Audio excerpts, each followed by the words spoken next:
Olá, bem, passando aqui para conversar um pouco com vocês, dando continuidade, na verdade, ao primeiro vídeo que eu fiz e que teve uma repercussão até maior do que eu esperava, mas trouxeram muitas inquietações a algumas pessoas e algumas perguntas me foram feitas via direct e eu queria partilhar um pouco com vocês. Um dos assuntos mais trazidos é que no vídeo anterior eu pontuei sobre a questão da primeira infância, né, e como lidar um pouco com essas informações, né, associadas ao Covid-19, esse momento de mundo, né. E a pergunta mais ou menos era assim, né, na verdade foram vários questionamentos sobre a primeira infância, sobre as brincadeiras, sobre esses movimentos nas redes sociais, de materiais que são enviados para que oriente um pouco a convivência da criança em casa, com a família, né? Que atividade deve ser desenvolvida, o que a criança pode fazer nesse período. Então, são muitos questionamentos dessa natureza, né? E veja, eu acho que eu vou trazer de novo uma reflexão meio que provocativa, mas muito associada à minha prática, muito associada à minha filosofia de vida e muito associado também e fundamentado um pouco pela antroposofia, né, pela psicologia positiva também, né, que nos dão certos são norteadoras, na verdade, para esse momento, pelo menos da forma que eu percebo. Então deixa eu partilhar uma coisa com vocês, né? Se a pergunta é o que fazer com as crianças, por exemplo, né, nesse período do Covid-19, eu queria colocar uma coisa importante para vocês, né? A primeira pergunta é assim, será que as crianças precisam saber sobre isso? Né? Numa medida possível, eu queria trazer essa reflexão. Veja, se a gente está falando em saúde mental, em prevenção de saúde mental para os adultos a todo minuto, né? E aí eu acho que eu vou linkar esses dois assuntos novamente, mas sem perder o foco da criança, né? Mas se a gente está se questionando sobre esse volume de informações, né? Informações que são extremamente negativas, que estão trazendo os brasileiros no mundo todo, as pessoas no mundo todo para uma frequência super baixa, e essa frequência eu vou explicar rapidamente, né? Esse é um ponto que eu trago da física quântica que fala que os nossos órgãos, né? Eles têm uma frequência natural, que é em Hertz, e que obviamente quando a gente acessa algumas situações, obviamente a gente está falando de medo, de angústia, de pânico, essa frequência ela fica comprometida. Sendo assim, se a nossa frequência fica comprometida e o nosso órgão não está funcionando plenamente, a nossa imunidade cai. E obviamente o nosso organismo ele é muito mais propício a desenvolver qualquer tipo de adoecimento. E nessa fase, onde a gente está falando sobre isso, obviamente a gente fica um solo mais fértil para tudo isso que está acontecendo. Se a gente fala no universo infantil, a regra é a mesma. E mais ainda, com muito mais cautela, com muito mais cuidado, com muito mais amorosidade. A criança não está pronta para certos conteúdos, né? Então, assim, falar sobre adoecimento, né, de uma forma adulta, porque é isso que está acontecendo, as informações são feitas para os adultos e estão sendo repassadas às crianças, então a gente está dando à criança um volume de informação do qual ela ainda não tem capacidade.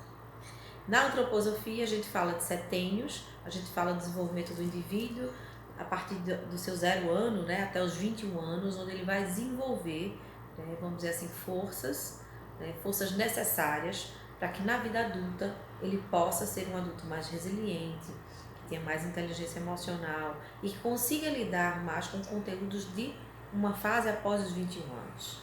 Então, se a gente vai nessa perspectiva, como podemos antecipar certas questões para as crianças? Claro que existe pandemias, fatalidades, situações, mas o nosso papel como adultos, né, como orientadores, como cuidadores, é no máximo proteger essa criança de toda fonte, na verdade, né, que traga algum tipo de dano, seja ele psíquico, social ou emocional. Então, o convite para vocês é para repensar, né? Primeiro ponto, repensar essa enxurrada de informações e blindar o máximo possível a sua criança, já que eu trago essa reflexão que ela não está pronta. Na psicologia positiva, a gente diz o seguinte: existe uma curva que a gente fala sobre idade cronológica e competências desenvolvidas. E a gente associa muito que cada fase, cada idade, você desenvolve um tipo de competência. Então, se a gente está dando informações para uma idade cronológica de 21 anos a uma criança de 0 a 21 anos, A gente está, na verdade, implicando que ela desenvolva uma competência da qual cognitivamente, emocionalmente, organicamente ela também não está pronta. E aí a gente gera indivíduos do futuro extremamente ansiosos, a coisa da dispersão, né? Indivíduos que sofrem com as mais variadas questões emocionais, né? Que têm dificuldade em lidar com situações onde causam certo tipo de mudança, onde precisam tomar decisões. Ficamos indivíduos um pouco alheios a certas questões necessárias da vida adulta. Essas são forças para a antroposofia, essas são competências para a psicologia positiva. Então, diante desse olhar, agora eu vou falar um pouco mais sobre as atividades da criança. Gente, eu acho que a gente precisa pensar o seguinte: o retorno para casa, e essa casa eu vou falar simbolicamente falando, mas também física, né? Retorno para casa das crianças fora do ambiente escolar deveria ser algo natural, né? Por que eu falo natural? A casa é um lugar de proteção, é um lugar onde se deve ter prazer em estar nela. Nós estamos vivendo um mundo muito para fora. Tudo fora é muito bom, né? O lazer que se faz, o cinema, os eletrônicos, os filmes, os restaurantes, as possibilidades gastronômicas. E de repente a gente está observando como seria esse mundo sem isso. E aí a gente precisa se reinventar nesse processo. Mas esse reinventar-se é para um outro momento. Voltando para a criança e nesse reinventar-se, está na hora da gente observar também como a gente está lidando com as nossas questões familiares. De novo, eu acho que é um convite muito importante que está acontecendo, independente do andamento, para a gente começar a olhar para as nossas práticas cotidianas. Esse é um ponto que eu tenho trazido sempre, não na minha prática só do consultório, né, cotidiana, mas nas minhas falas, né? Então, não tem que estar dando manuais, vamos lá, né, manuais, brincadeiras direcionadas para as crianças. A gente está lidando com algo muito importante agora, muito sutil. Então a orientação que eu posso colocar é o seguinte: você não precisa coordenar uma ação de uma brincadeira. A brincadeira deve ser livre. A gente fala muito na antroposofia do brincar livre, a gente fala muito no movimento mundial sobre a infância desse brincar livre, que é um brincar espontâneo. O brincar livre é você deixar um espaço adequado para a criança, onde ela acesse o lápis, que ela possa desenhar, né, que ela possa ter acesso a brinquedos, onde ela tenha a criatividade de criar as próprias histórias, as próprias brincadeiras. Então você pode criar um ambiente que tenha essa magia e esse encantamento, que ela floresça, que também é uma fala da psicologia positiva, né? Esse florescer. O Seligman fala sobre isso. Ou seja, a gente trazer essa força natural que existe no desenvolvimento do ser humano e na criança ainda muito mais, para que ela possa tranquilamente estar naquele ambiente seguro e exercer o seu brincar livre. Algumas pessoas já convivem comigo, já me perguntaram: Fábia, mas é muito difícil, né? Minha filha vive na TV ou já vive conectada no celular. E aí eu digo o seguinte: olha, esses eletrônicos, essa forma de viver, ela já é uma forma de dependência mesmo. Nós estamos entorpecendo nossas crianças e nossos adolescentes.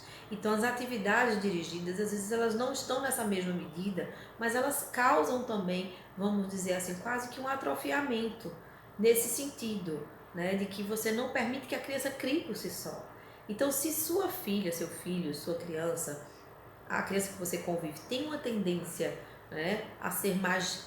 Você passa uma diretriz a ela de como ela brinca, você passa uma diretriz de como ela está conduzindo esses momentos de lazer, você está tirando dela uma espontaneidade e uma forma de viver mais leve.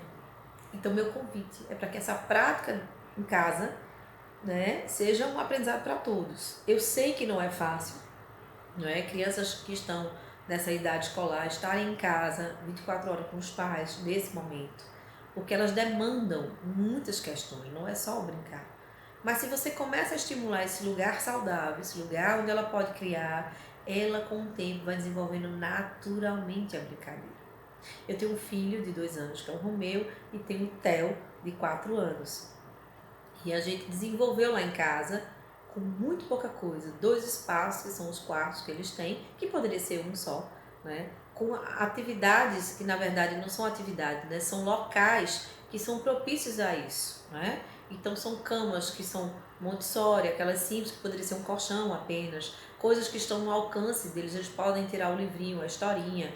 eles podem pegar o lápis, eles podem pegar o papel, então tudo está ao alcance das mãos e eles brincam naturalmente, né? A gente tem uma tendência, por conta da pedagogia Waldorf, foi uma opção pessoal, né, lá em casa, minha e do meu esposo e Haroldo, que a gente liberou para as crianças, né, sempre brinquedos mais de fibras naturais, então a gente tem uma tendência a esse estímulo já naturalmente. Mas esse convite que eu falo, e vou reforçar de novo aqui, é para que a gente possa blindar as nossas crianças. A gente não precisa adultizar essas crianças agora precisam de segurança. E essa é uma força que a gente precisa passar para que elas desenvolvam isso também ao longo da vida, não é? Então, por favor, quem está comentando sobre morte na Itália, quem está falando sobre Covid-19 o tempo todo em casa, essas crianças estão ouvindo, tratem da saúde mental dessas crianças como vocês estão tratando a saúde mental de vocês. Então, não participem desses grupos de WhatsApp onde mandam mensagens extremamente difíceis de serem digeridas, né? Tentem ao máximo, coloquem música em casa, né? Brinquem com as suas crianças no sentido de lerem livros, poesias, tragam um mundo que eu vou chamar encantado, mas possível, mas no sentido de uma higienização mental, uma higiene mental. Retirem as crianças da televisão, não só noticiários, que isso é impossível, né? Isso na verdade não é de forma alguma saudável, mas também retirem as crianças dos desenhos, né? Eu sei que às vezes é uma forma, entre aspas, de entreter a criança para que você possa fazer algumas atividades, mas comprovadamente já em grandes pesquisas, Harvard já trouxe isso e outros momentos, crianças que são expostas à TV mais de 1 hora por dia já estão extremamente comprometidas. É esse entorpecimento que eu falo. Então, permita que essa criança tateie a casa. E aí, de novo, permita que tenha ambientes que sejam propícios a isso, né? Lápis disponível, caneta, como eu já coloquei algumas coisas aqui, são fontes inesgotáveis de imaginação. Mas você precisa ter paciência, né? Você precisa estar também com tempo para isso. E o tempo que eu falo não é um tempo disponível de 24 horas, é um tempo possível para você, né? Eu sei que é um exercício difícil, até porque a inquietação ela é geral. Nós estamos num tempo que nós adultos estamos inquietos sobre isso. E lidar com a criança nesse momento, com certeza também é um ato às vezes exigente. Mas se você conseguir lidar com isso para você poder passar para essa criança, para esse filho, um ambiente mais tranquilo, mais sereno, eu garanto a vocês que vocês vão estar contribuindo, né, para uma paz muito maior, não só em casa, mas dentro de cada um de vocês. E aí a gente faz uma corrente do bem nesse sentido, tá? Continuo à disposição e queria partilhar mais com vocês porque houve realmente uma demanda grande dessas perguntas. Espero que tenha atendido a vocês que me perguntaram sobre esse momento, tá bom? Bom dia, gente. Até a próxima.